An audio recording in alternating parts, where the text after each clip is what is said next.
হঠাৎ করে একটু কাজের জন্য, আমার কোনো কাজ না, তাদের কাজের জন্য আমার যাইতে হয়েছে। তো শুনবে তখন আপনি যে কয়েকদিন থাইকে আসেন, আসলে আমি একটা মানুষ, এজন্য আমি আরেকজনের কষ্টটা বুঝি। কারণ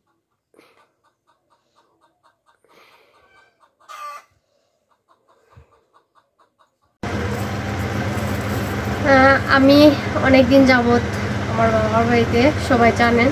তো শাশুড়ি মা হলো আমার বিয়ের এই 2.5 বছর পরে বাসায় কিছু রান্না করা হয়েছে, মানে ওইটা পাঠাইলো। আসসালামু আলাইকুম, আপনারা সবাই কেমন আছেন? আশা করি অনেক ভালো আছেন, যে যেখানে আছেন সুস্থ আছেন, আলহামদুলিল্লাহ। আপনাদের দোয়া ও ভালোবাসা আমরা অনেক ভালো আছি। প্রতিদিনের মতো নতুন একটি ব্লগ নিয়ে আপনাদের মাঝে চলে আসলাম। আর আজকের ব্লগটা শুরু করলাম হলো বিকেলবেলা। তো আমি হলো শ্বশুর বাসায় গেছিলাম, সবাই জানেন, আপনাদের বলছিও আগের ভিডিওতে। তো বাসায় আমি আপুর ভিডিওতে দেখছি কয়েকদিন আগে, প্রায় মনে হয় 4-5 দিন হয়েছে বাসায় তাল আনা হয়েছিল। আমি দেখে যখন আসছি কিন্তু আজকে 10-11 দিন হয়ে গেছে। তো আমি যেদিন আসছি ওই দিন সকালেই হলো তাল নিয়ে আসছিল। তো ওই দিনই হয়তো বা বিকালে না, তারপরের দিন যেন তাল রান্না করছে। তো আসার পরে হলো 3-4 দিন পর্যন্ত আপনাদের ভাইয়ার সাথে আমার কথা হয় নাই, যে কোনো কারণে, একটু ঝামেলার কারণে কথা বলি নাই।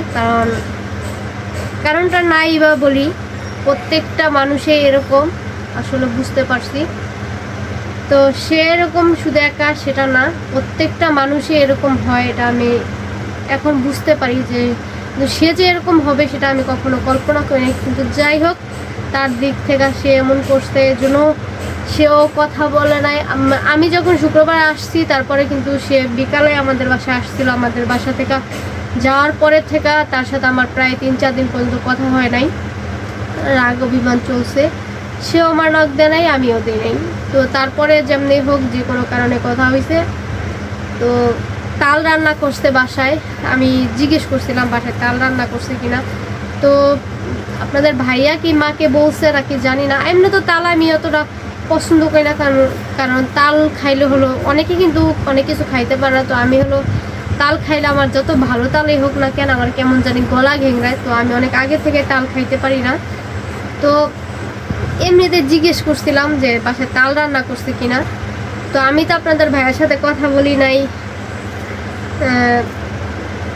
রাগ কইরা। তারপরে আপনাদের ভাইয়াও হয় কি, আমি বাসায় আইসা পড়লে প্রত্যেকটা ছেলে মানুষই এরকম, মানে বউ বাবার বাড়ি চলে গেলে সে একটু অন্যরকম হয়ে যায় মনে হয়। তা আমি ভিডিও তো দেখি, জাফর ভিডিও তো যায় নাই, আর অসুস্থ ছিল, তার মন খারাপ বেশি থাকে। সে আমার কখনো বলে না যে আমার ভালো লাগে না আইসা পড়ো, কিন্তু আমি তো বুঝি। আর আমি আসতে চাইলে সে কখনো নাও করে না যে এখন যাইতে পারবা না, পরে যাইও, কিন্তু তার মন খারাপ হয়ে যায়। তো যাই হোক, তারপর জিজ্ঞেস করছিলাম বাসায় তাল রাঁধছে কিনা, সে বলছিল আমি জানি না। তো মাকে বলছিল কিনা জানি না, যে আমি তালের কথা জিজ্ঞেস করছি। তো মা হলো আমার জন্য তাল রাইখা দিছে। তো আজকে হলো আমি প্রায় 10 দিন পরে হলো বাসায় গেছি, হঠাৎ করে একটু কাজের জন্য। আমার কোনো কাজ না, তাদের কাজের জন্য আমার যাইতে হয়েছে। তো সকালে রান্না বান্না করে হলো গেছি। তো আসরে আজান দিয়ে দিছে। তো আয়সা করছি, যে তো এই সময় যখন তখন বের হওয়া উচিত না। তো এজন্য হলো চলে আসছি বাবার বাড়ি, মানে বাবার বাড়িতে। আফুও চলে গেছে, আপু শ্বশুর বাড়িতে 2 দিনের জন্য ঘর তুলবে, সেটা তো জানেনই আপনারা। তো এই জন্য হলো আমি বাসায় থাকলে হয়তো বা মাকে বলছিলাম আমি, যে আপু যখন ঘর তুলবে তখন আপনি যে কয়েকদিন থাইকে আসেন। আসলে আমি একটা মানুষ, এজন্য আমি আরেকজনের কষ্টটা বুঝি। কারণ সাফায়াত এখন অনেক ছোট, আর আপু তো অসুস্থ, সবাই জানেন। তো এই সময় ভালো লাগে, খারাপ লাগে। তো আমি বাসায় থাকলে হয়তো বা আমি মাকে পাঠাই দিতাম আপুর সাথে, কিন্তু এখন আমি বাসায় নাই, আর আমিও যাইতে পারতাছি না। কারণ আমার মাও হঠাৎ করে মা অসুস্থ হয়েছে, ওটা বড় কথা না। বড় কথা হলো ভাগ্নি হঠাৎ করে হলো অসুস্থ হয়ে গেছে, এজন্য হলো যাওয়া লাগছে। তো 1 কাজে 2 কাজ, মারও ডাক্তার দেখানো হয়ে যাবে। তো এজন্য মা এখন হলো বাসায় নাই। তো এখন আমি খালি বাসায় রাখি কীভাবে যাব। তারপরও আমি আপনাদের ভাইয়ারে বলছিলাম, আপনাদের ভাইয়া ওই জন্য বলছিল যে আপুরে 2-3 দিন পরে মিস্ত্রি নেওয়ার জন্য, কিন্তু আপুরে এখনই নিতে হবে। তো যাই হোক, এজন্য আপু একাই গেছে। তো আপু গেল, আমি আমাদের বাসা থেকে গেলাম। তো মা হলো কিছু পাঠাইছে, তাল আর কি পাঠাইছে সেটা আপনাদের মাঝে শেয়ার করি। যে এটা হলো বাসায় বিবিখানা পিঠা বানাইছিল, তো ওইটা হলো দিয়ে দিল। তো যদিও আমি এই পিঠাটা ছোটোবেলা খাইছি অনেক, কিন্তু তারপরে খাওয়া হয় নাই। যে দেখেন মানে এই জন্য হলো কাগজ দিয়ে পেঁচায় আনছে, এটার মধ্যে মানে ধরে নাই, এই জন্য হলো। আর তারা হলো করে আসার সময় মার হলো হঠাৎ করে মনে পড়ছে যে 2টা বানাইছিল, তো একটা হলো খাওয়া হয়েছে আর এইটার অর্ধেকটা হলো রয়ে গেছে।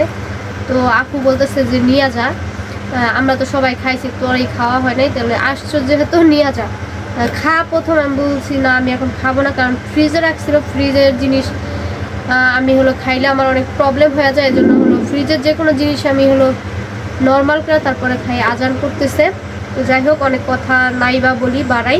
এই যে এটা হলো বিবিখানার পিঠা, দেখেন ক্যামেরাতে ওরকম ভাবে হয়তো বা বোঝা যাচ্ছে না। তো আর হলো যে দেখেন তাল আপনাদের কাছে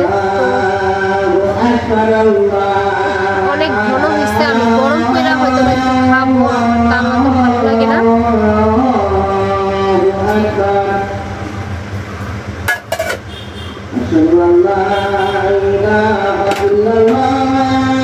আর এটার মধ্যে আমাদের ভাইয়া কাপড় আছে 2টা শার্ট, শুধু আর কিছু না। আর আমার জিনিস তাল খাবি,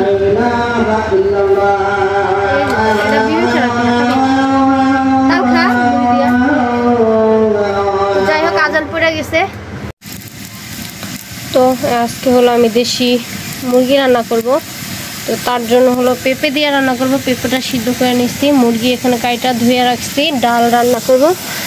আর মোচা ভাবছিলাম যে বড়া বানাবো, কিন্তু বড়া বানালে তো সিদ্ধ করে বাটতে হবে, কিন্তু এখন তো আমি পাটায় বাটতে পারবো না, এই জন্য হলো ডিম দিয়ে ভাজি করে নিব।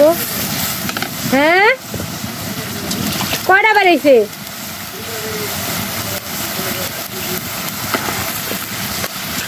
জাগা বাড়িয়ে না বাইরে? হ্যাঁ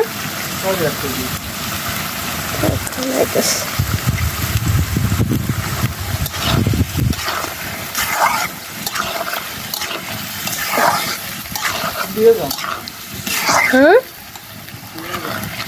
কি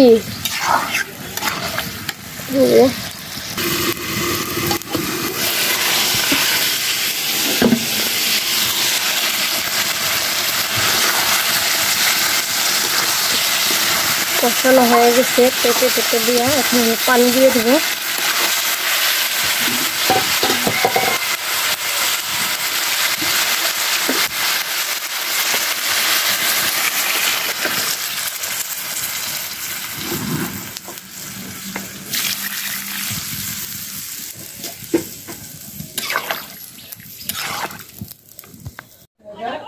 কি আরে না ভুট্টা খাই একবার যে অবস্থা হয়েছিল সে এলাকা কান্নাকাটি করবো কেনা, ভুট্টা খাওয়া লাগবে না।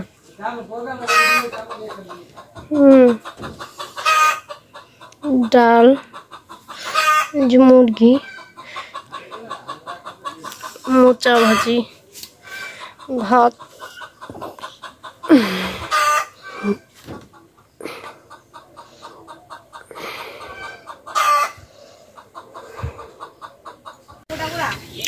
দেখেন বাড়ির পাশে কত সুন্দর ধুন্দুল গাছ, আর এখানে আছে কাঁচা হলুদ গাছের বাগান।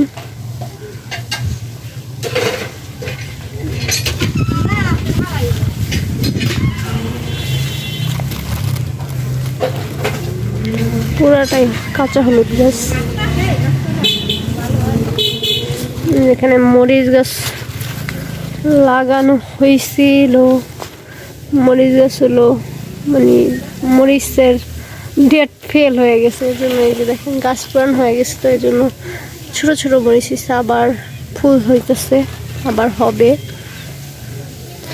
ও এটা কি গাছ? এটা ওরল গাছ সম্ভবত।